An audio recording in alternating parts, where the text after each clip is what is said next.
Bien, buenos días.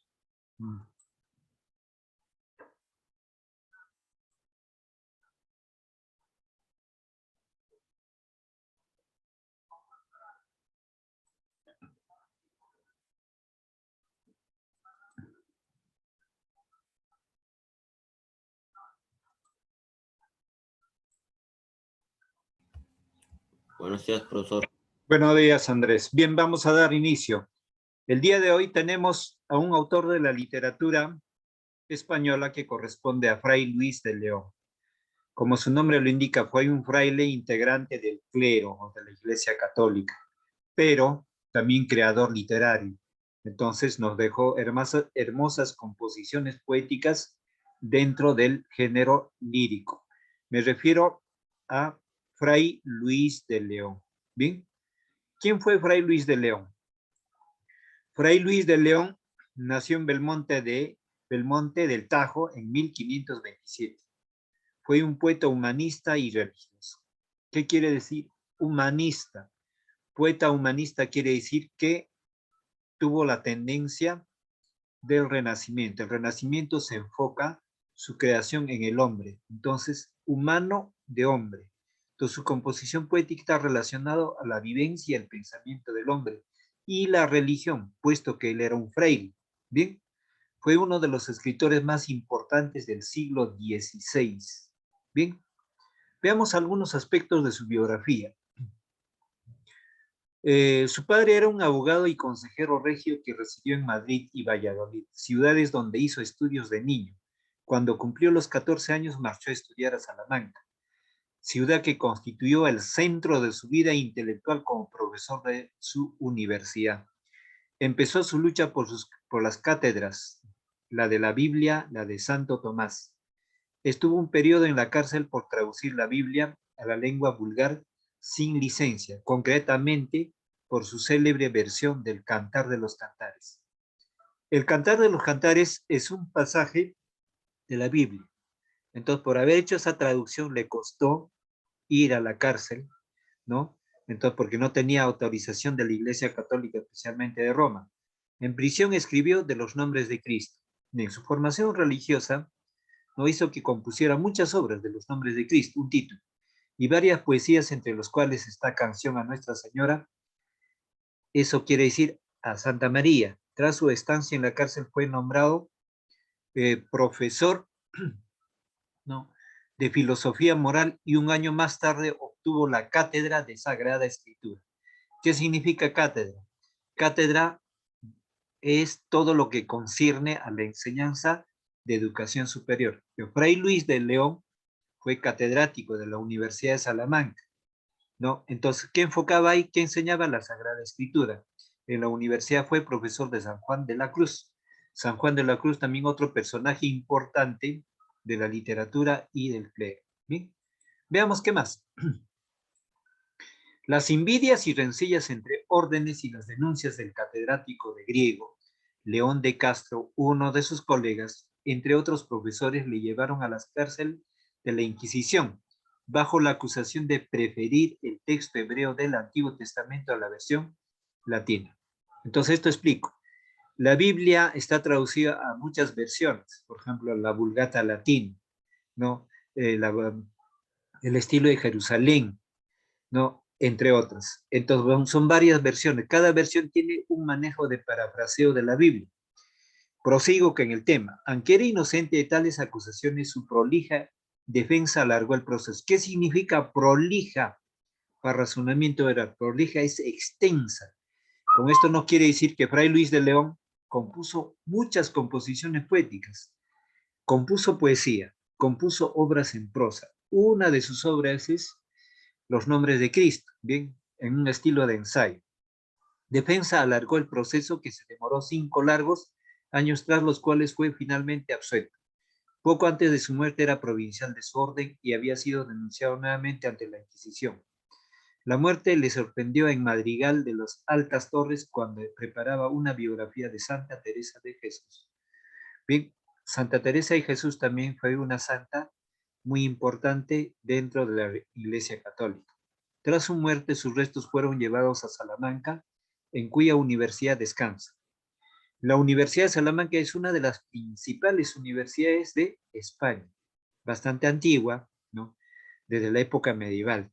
Entonces, en ese entorno estamos. Ahora, ¿qué más? La producción literaria de Fray Luis de León.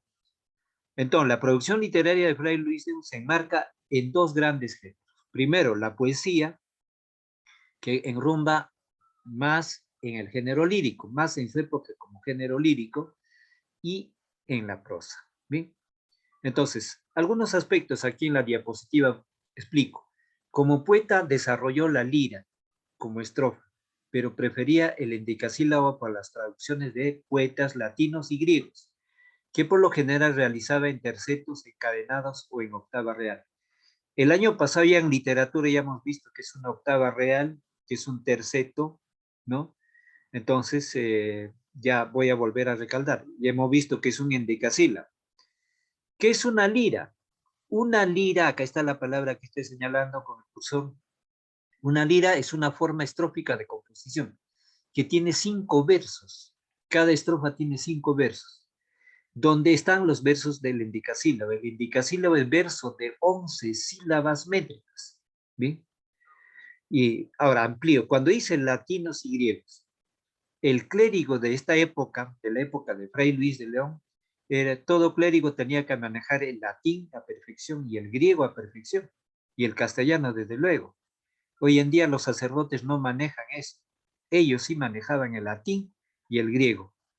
Si no manejaban estas lenguas no podían ordenarse sacerdote. Entonces la educación era más exigente para ellos. Prosigo. Dice, su estilo es aparentemente sencillo y austero. No abundan las imágenes ni los adornos. Eso quiere decir que aparenta ser una poesía sencilla, no como Góngora o de repente como Calderón. Entonces, más sencilla, austera por escaso, digamos, en figuras literarias. Pero ustedes saben que en la sencillez se puede comunicar a veces con más precisión. Su sintaxis, cuando hablo de sintaxis, sintaxis es la oración. Y recurre frecuentemente al encabalgamiento abrupto. Encabalgamiento quiere decir una forma clásica de orden de palabras, una figura literaria, expresando con ello su carácter atormentado. ¿Bien? Utiliza un repertorio simbólico tomado de la poesía clásica latina y hebrea, y en él se sintetizan 3 tradiciones culturales distintas: la poesía greco-latina, clásica y el neoplatonismo, la literatura bíblica y la poesía tanto italianizante. Entonces, ¿cuál es la primera? ¿No? La poesía greco-latina. Esto quiere decir el legado tanto de los griegos y los romanos, pues poesía greco-latina. El neoplatonismo, esto se refiere a Grecia, el nuevo platonismo, de las enseñanzas del filósofo Platón. Esas ideas del nuevo, neo es un prefijo que significa nuevo, neoplatonismo. Luego, la literatura bíblica y la poesía tanto italianizante como castiza del Renacimiento español. Cuando se habla de castiza, quiere decir un lenguaje bastante culto y refinado. Bien, 3 influencias tiene la obra de Fray Luis, especialmente su poesía, en 3 versiones. Tiene de Grecia, de Roma, tiene de la Biblia y también tiene del estilo italiano. ¿Bien? ¿Qué más? En cuanto a las obras de Fray Luis de León, ¿no? Podemos indicar eh, algunas de ellas, ¿no? Este es un estudio básicamente que se hace sobre lo que es en su vigencia durante el siglo XVI. Ya lo había dicho de que la producción literaria de Fray Luis de León más está en la poesía. De preferencia utiliza la forma estrófica de la lira. No, la lira combina versos de 11 sílabas y 7 sílabas. Bien, también hizo obras de traducción, por ejemplo. Los Cantares de los Cantares, ¿no? Es una de las obras que hizo la traducción Fray Luis de León, y eso le costó la envidia y la ojeriza de sus colegas, y lo que le costó 5 años de cárcel. Bien. Por ejemplo, hemos dicho que también compuso obras en prosa. Usted ya maneja lo que es poesía y prosa. La poesía está sujeto a reglas. En cambio, la prosa no está sujeto a reglas. Es la sintaxis secuencial entre párrafos y fragmentos. Uno de sus libros lleva por título Exposición del libro de Job. ¿Quién es Job? Job es un personaje de la Biblia, pero él lo escribe en forma de ensayo, de prosa.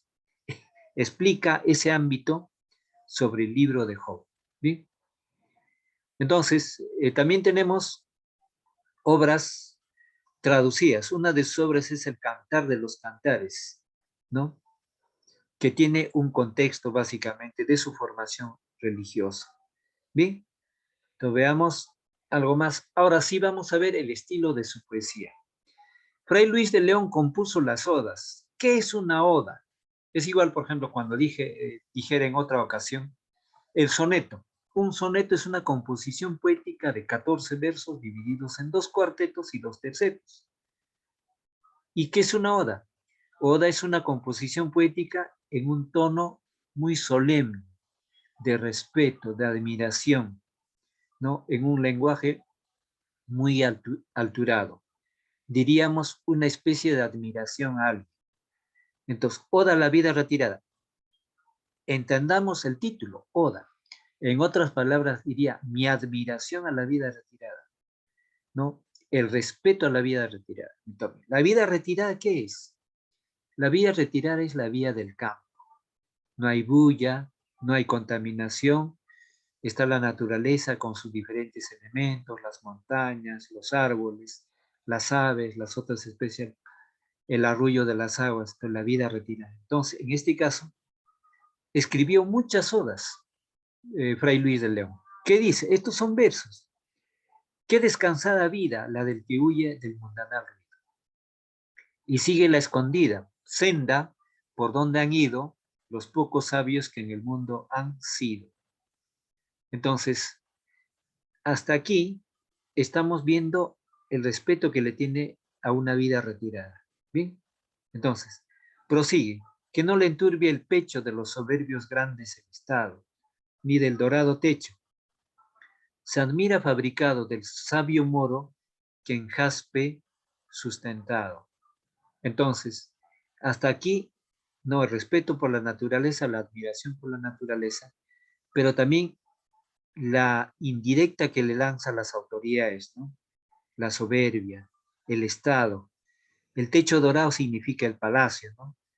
O también hace referencia de un sabio moro. ¿Quién es un sabio? El sabio moro es un sabio árabe, ¿no? Jaspe, una especie de piedra muy valiosa. Bien, prosigue. No cura si la fama canta con voz su nombre pregonera, ni cura si encarama la lengua lisonjera, lo que condena la verdad sincera. Entonces, hasta ahí estamos, ¿no? Viendo entre lo que es la fama, entre lo que es el nombre o el galardón que tienen algunas personas, ¿no?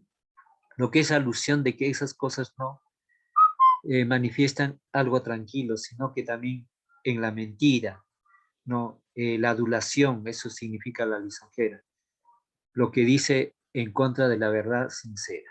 Bien, entonces ahí tenemos la secuencia de los versos de una hora. Ahora veamos, después de esta introducción, la separata en sí del material. Bien, veamos el material. Por ahí Luis del León.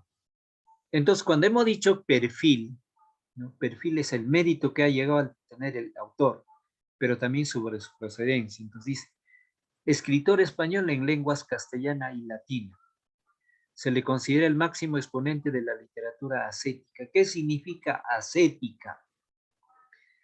La ascética o el ascetismo es una vida básicamente religiosa, carente de acciones mundanas. El ascético no se casa, está con Dios, no comete pecados, está en la oración, cultiva todos los principios relacionados a Dios. Entonces, pero en ese ascetismo también está el renacimiento. Cuando dice oda a la vida retirada, en el campo estás libre, estás con los elementos de la naturaleza. Entonces es una manera también de que esté el ascetismo. y junto con San Juan de la Cruz, una de las principales figuras de la poesía religiosa del siglo de oro. Bien, obra en prosa. Empecemos por sus obras en prosa. Cantar de los Cantares. El Cantar de los Cantares es un pasaje de la Biblia, pero en aquel entonces las Biblias no solo estaban en castellano, sino también estaban escritas en el griego, en el hebreo, en el latino o en el latín, y también en castellano. Pero él hizo una traducción al castellano, porque posiblemente que en su época el Cantar de los Cantares no se había traducido al castellano. Hizo esa traducción, entonces eso hizo cierta enemistad con sus colegas. Una traducción del libro de la Biblia hecha a petición de su prima Isabel Osorio, una monja en el convento de Salamanca. Se aparta de la interpretación propia de la época, diálogo entre Cristo y la Iglesia, o entre el alma y Dios, y basándose en el texto hebreo la analiza como un diálogo de amor humano. En un principio mantuvo esta traducción en secreto, pero uno de los estudiantes la difundió. Una vez fuera de la prisión, escribió un comentario en latín, donde ofrece 3 exégesis. ¿Qué cosa es exégesis? Exégesis es un análisis de interpretación para poder enseñar. Análisis, interpretación de un texto. Ahí dice, interpretaciones diferentes para cada capítulo, literal, mística y alegórica. Entonces, cuando habla de la mística está relacionada a Dios. O cuando dice alegórica, está básicamente lo simbólico con otros elementos.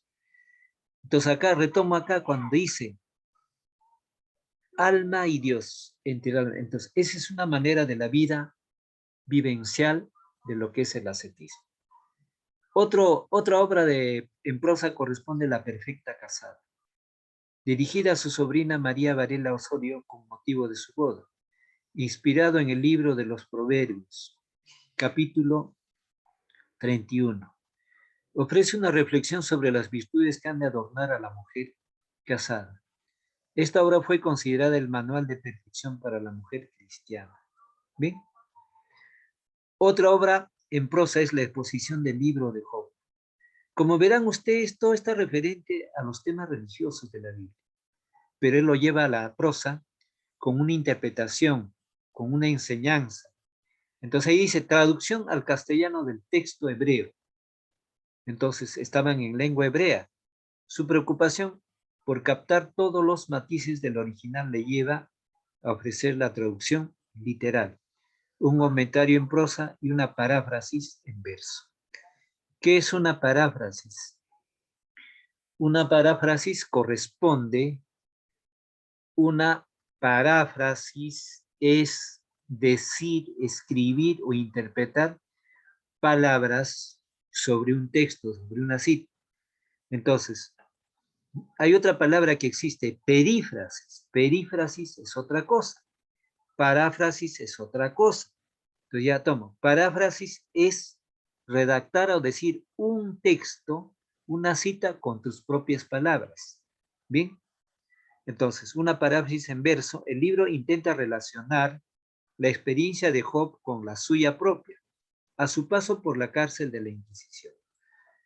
Les recordarán, la Santa Inquisición fue una poderosa institución que estaba dirigida o encaminada por la Iglesia Católica, cuya misión era dar castigo a los herejes.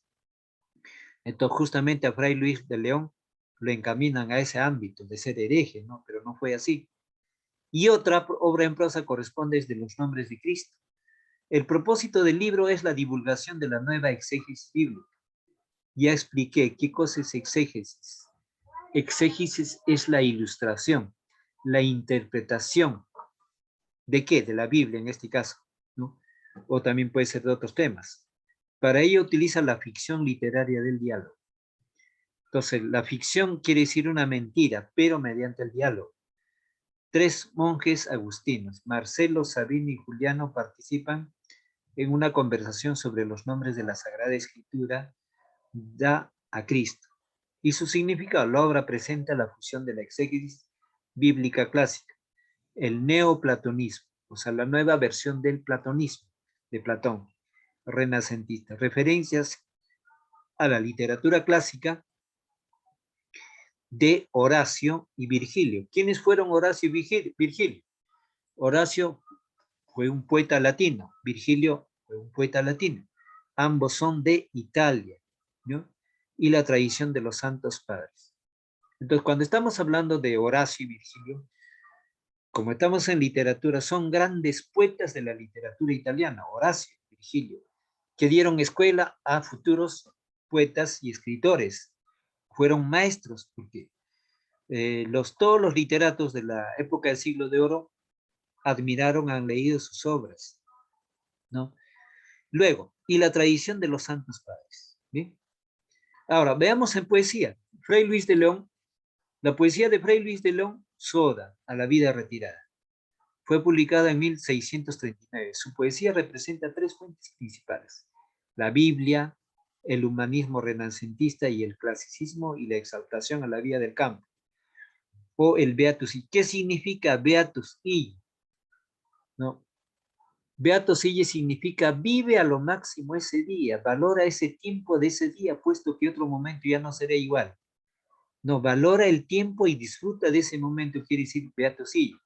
Estas dos palabras son de latín, y lo estoy haciendo la traducción sobre que también escribió Horacio. ¿Bien? El propio Fray Luis dejó escrito su concepto de la poesía: una comunicación del aliento celestial y divino. En su fe, de los nombres de Cristo, libro 1, monte, para que el estilo al decir se asemeje al sentir y las palabras y las cosas fueran conformes. Veamos fragmento de la vida retirada. ¡Qué descansada vida! El primer verso nos dice que es una descansada vida, la del que huye del mundanal ruido. ¿El mundanal ruido cuál es? La ciudad, ¿no? Y sigue la escondida. O sea, es una manera de presentarse como algo escondido en una ciudad, perdón, en el campo. ¿Qué es senda? Senda es el camino. Senda por donde han ido los pocos sabios que en el mundo han sido. Un hombre sabio valorará el campo, la soledad, no la naturaleza. Un hombre que no es culto valorará, no podrá entender de eso. Que no le enturbie el pecho, o sea, que no se manche de pecados, quiere decir, de los soberbios grandes. ¿Quiénes son los soberbios grandes del Estado? Los gobernantes. Ni del dorado techo. El dorado techo es el palacio de gobierno. Se admira fabricado. O sea, no darle valor a estos temas del palacio, de los cargos presidenciales, del sabio moro en jaspe sustentado. Un sabio moro debe haber dejado muchas enseñanzas del conocimiento de Fray Luis de León y jaspe sustentado. Jaspe es una especie de piedra de valor, ¿no? Como la piedra esmeralda. Entonces, pero acá está hablando figurativamente jaspe sustentado. O sea, valorar la cualidad del jaspe, pero valorar ese pensamiento del sabio moro. No cura si la fama. Eso quiere decir la fama no cura una vida tranquila. Canta con su voz, su nombre pregonera. ¿Bien? Entonces, si alguien tiene fama, ¿quién es el que canta? ¿Quién pregona? Es el periodismo, la comunicación, la televisión. Ni cura si encara. O sea, no se cura si se oculta. La lengua lisonjera. Eso quiere decir la lengua mentirosa, lo que condena la verdad sincera. ¿Qué presta mi contento si soy del vano dedo señalado? Entonces el poeta mismo se entiende como si fuera uno de los integrantes de ese entorno difícil. Sí, en busca de este viento ando desalentado. Entonces, la ciudad con sus cargos políticos, con las autoridades, no es un escenario de tranquilidad. Por eso el poeta dice, desalentado, con ansias vivas, con mortal cuidado. No los deseos, pero mortal cuidado quiere decir, el mundo está lleno de pecados.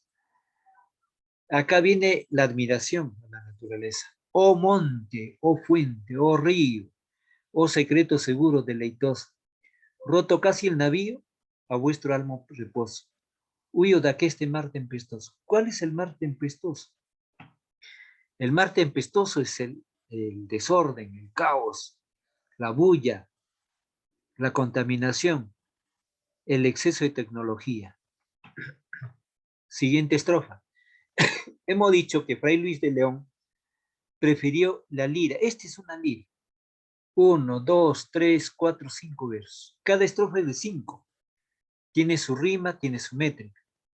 Entonces, analicemos brevemente acá, en esta estrofa. Un no rompido sueño, un día puro, alegre, libre quiero, no quiero ver el ceño. Vanamente severo, de a quien la sangre ensalza o el dinero. Entonces veamos cuánto mide el primer verso. 1, 2, 3, 4, 5, 6, 7. Dije que 7 sílabas combina con 11. 1, 2, 3, 4, 5, 6, 7, 8, 9, 10, 11, 12. Entonces debe ser 11 sílabas. Acá se aplica una sinalefa. Vocal final, vocal. Entonces esta sílaba, ro y a, hacen una sola sílaba. Entonces 12 menos 1, 7 y 11. 1, 2, 3, 4, 5, 6, 7. Exacto. 1, 2, 3, 4, 5, 6, 7. Exacto. 1, 2, 3, 4, 5, 6, 7, 8, 9, 10, 11, 12, 13, 14. Entonces aquí hay que aplicar varias sinalefas. 1, 2 y 3. Ya, 14 menos 3 sílabas serán 11 sílabas. Entonces está cumpliendo. La lira combina versos de 7 y 11 sílabas. Veamos, despiértenme las aves, con su cantar sabroso no aprendido, no los cuidados graves, de que siempre seguido, el que al ajeno arbitrio está tenido. Entonces, nuevamente, no, Fray Luis de León en sus odas prefirió la combinación de versos de 11 sílabas y 7 sílabas, o viceversa. Prefirió el verso, o perdón, la lira. ¿Qué es una lira? Lira es cuando cada estrofa de una composición poética tiene 5 versos. 1, 2, 3, 4, 5. Y esa secuencia se manifiesta a lo largo. Bien, a ver, empezamos. A ver, Mael va a leer la parte subrayada, esos 5 versos, en voz alta. El monte en la ladera, en mi mano platando tengo un huerto, que con la primavera de bella flor cubierto, y ya muestra en esperanza el fruto cierto. Muy bien. Entonces tenemos ahí, en la siguiente, y como codiciosa por ver y acrecentar su hermosura, desde la cumbre airosa, una fontana pura, hasta llegar corriendo esa espesura. A ver, Andrés, la última. Ahí.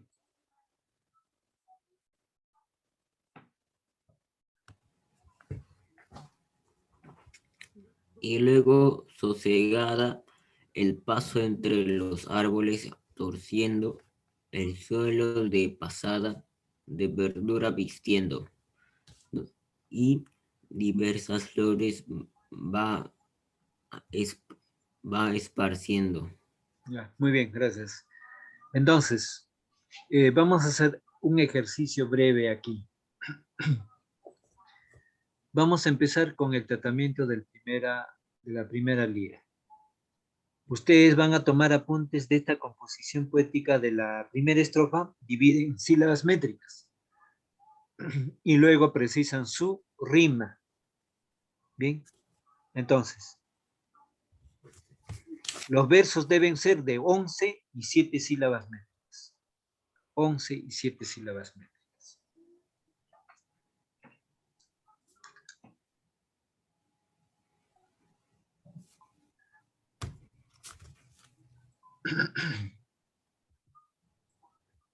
¿Qué está mencionando las sílabas? Lo que vamos a hacer es lo siguiente. Miren,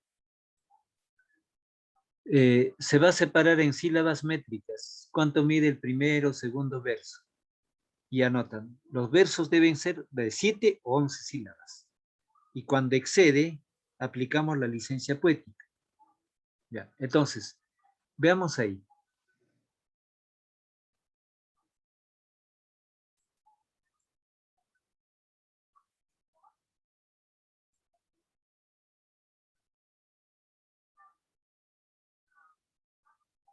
Ya, entonces, mire. 1, 2, 3, 4. Ya, 1, 2, 3, 4, 5, 6, 7 sílabas. Exactamente da 7 sílabas. Segundo verso. 1, 2, 3, 4, 5, 6, 7, 8, 9, 10, 11. Exactamente da 11 sílabas métricas. No necesita aplicar licencia poética. Tercer verso. 1, 2, 3, 4, 5, 6, 7, 8. Debe ser 7, entonces hay que descontar 1. 1, 2, 3. Entonces, aquí aplicamos la sinalef. Entonces, 8 menos 1 es igual a 7 sílabas métricas. Siguiente, 1, 2, 3, 4, 5, 6, 7, 8. Entonces, 8 menos 1. ¿Dónde aplicamos la sinalef? La sinalef aplicamos aquí. De, an. De y an. ¿Por qué? Porque vocal final y vocal inicial de una palabra hacen sinalef y se reduce en una sílaba menos, porque hacen los dos, de 2 sílabas a una sílaba. Bien, entonces 7 sílabas métricas, 8 menos 1, 7.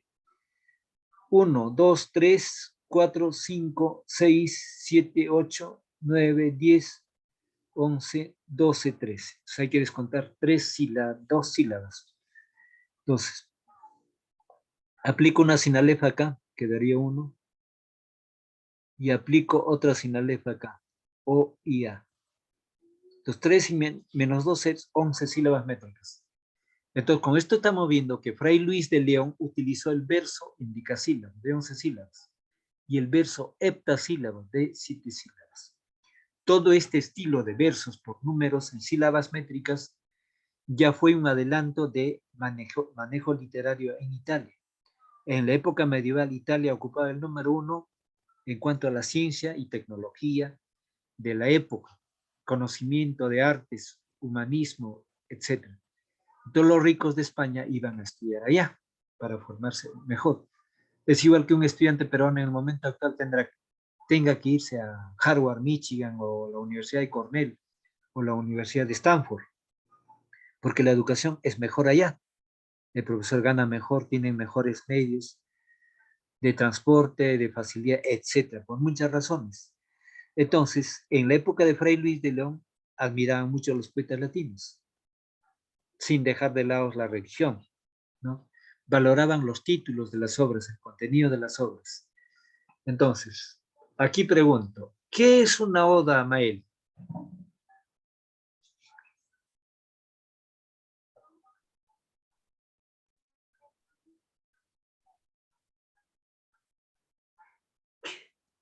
¿En qué consiste una oda a Mael?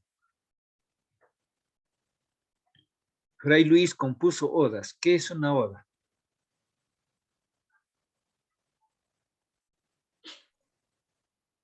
Es una rima poética.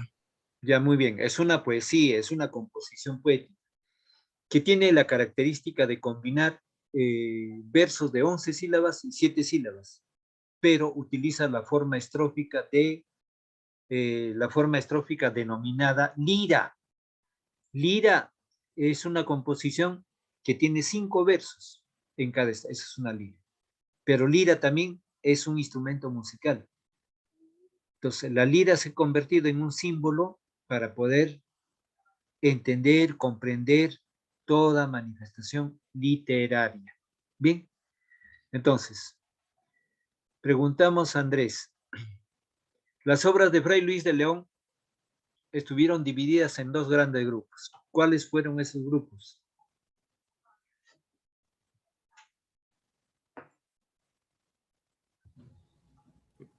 El cantar de los cantares, la perfecta Casada. La De los exposición del libro de Job. Muy De bien. los y de los nombres de Cristo. Muy bien. Entonces ahí estamos viendo de que Fray Luis de León compuso, ¿no? Tanto en poesía o en género lírico y en el género básicamente relacionado a la prosa, ¿no? De los nombres de Cristo, la explicación del libro de Job, la perfecta casada, etc. Los dos grandes rubros en la poesía de Fray Luis de León. Bien, ¿qué es una lira, Mael?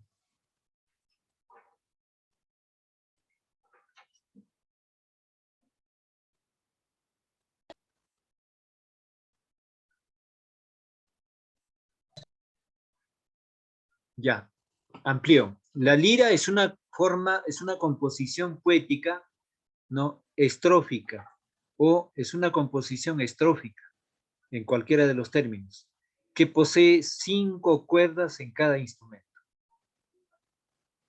Entonces, no hay, en ese contexto, no hay que olvidar de que la lira es una forma estrófica, que también hay octava real, hay cuartetas, hay tercetos. En cambio, en el caso de la lira no es así, o combina también ambos, ¿no? Como en el soneto. En el soneto hay 2 estrofas de 4 versos, 1 y 2. Cambio, en el caso de 3 y 4, ¿no? Si el soneto tiene 2 estrofas de 4, 4, hacen 8, y vienen 2 tercetos de 3, 3. Los cuartetos 4 versos y tercetos de 3 versos. Entonces, frente a eso, es importante de que uno tiene que manejar la terminología, cómo lo hicieron, cómo hizo el poeta para poder entender ese ámbito, ¿no? Y dar a conocer su creatividad. Entonces, en 2 grandes rubros está la literatura de Fray Luis de León, en la poesía y en la prosa. En la poesía la que más destaca son las odas. ¿Qué es una oda? Vuelvo a repetir. Oda es una composición poética en tono de respeto, de solemne, ¿no? Hacia un diálogo donde ambas partes se van a poder entender equitativamente sus intereses. Bien, entonces, una oda es una composición poética en tono de respeto, en tono de solemne, hacia alguien, o como el poeta anterior que vimos, hacia un árbol o hacia un arbusto, o llámese de una especie animal o mascota. Bien, otra pregunta.